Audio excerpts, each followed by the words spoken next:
Shalom Uvracha, dans notre développement concernant notre lien à la terre d'Israël et justement dans ce livre de Bamidbar qui nous remet les pendules à l'heure pour savoir ce pourquoi nous étions sortis d'Égypte, car s'il s'agissait seulement de recevoir la Torah, eh bien la Torah aurait dû se terminer à la paracha de Yitro. Nous sommes d'accord, puisque nous sommes sortis d'Égypte, nous avons reçu la Torah. Or, Akadosh Baruch Hu fait continuer le texte. Je veux dire par là que c'est clair que cela ne suffit pas. Il faut que cette Torah trouve aussi le lieu dans lequel elle se dévoile et que ce peuple qui contient cette Torah, le peuple d'Israël, lui aussi aille dans ce lieu.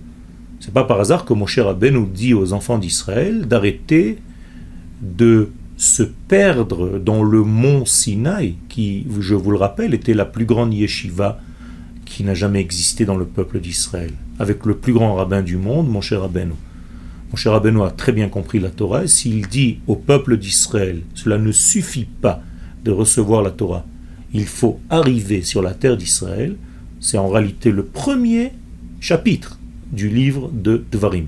Lisez-le, vous allez voir, Rav Lachem, je vous cite, ça suffit, Shevet Baharazé, de vous installer sur cette montagne. Vous êtes en train de vous remplir de Torah, mais cette Torah n'a pas de pied. Cette Torah n'a pas d'ustensile pour se réaliser pleinement, parce que moi, l'Éternel, je vous ai créé pour venir sur cette terre, devenir une nation, pour que toutes les nations du monde soient bénies par votre retour. Eh bien, ce degré-là, c'est un degré qui, à toutes les époques, revient, et nous parlons bien entendu aussi de la faute des explorateurs.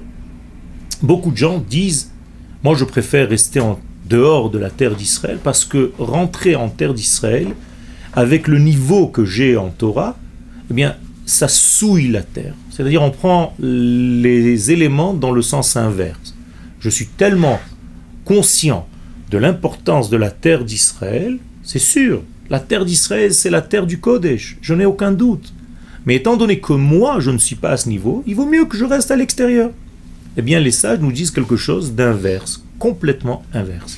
Regardez, nous disent les Chachamim, sur le verset de la Megillah de Eicha, et sur le degré qui nous a été dit déjà plusieurs fois, effectivement, vous avez rendu ma terre, la terre d'Israël, impure. Alors quoi? Qu'est-ce que vous voulez de plus? Voilà, même la Torah dit que rendre la terre d'Israël impure, c'est quelque chose de néfaste, de négatif. Dit le Midrash, Bet Israël yoshvim al admatam vayetam uota.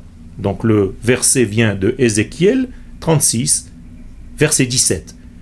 Les enfants d'Israël étaient sur la terre d'Israël et ils l'ont rendue impure. Ok, nous sommes d'accord. Amar Akadosh Baruch Hu. Et là, le Midrash intervient et dit quelque chose d'incroyable.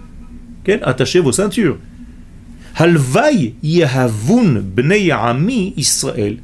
Je le souhaite, je prie moi-même l'Éternel que mes enfants, halevay, pourvu que mes enfants soient sur cette terre, vayetam uota afal pi shemetam imota, même s'ils la rendent impure, pourvu qu'ils soient chez moi à la maison.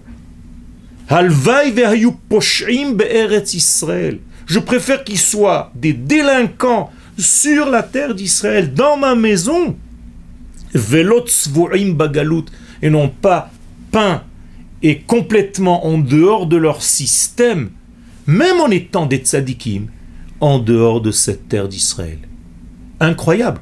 Et d'ailleurs, le Rambam apporte cela dans la Halakha, dans le chapitre des rois, Ken Melachim, au chapitre 5, il dit la chose suivante, Le'olam yadur adam be'eretz Israël afilu be'ir sheruba ovde kochavim umazalot ve'lo yadur be'chutz la'aretz afilu be'ir sheruba Israël.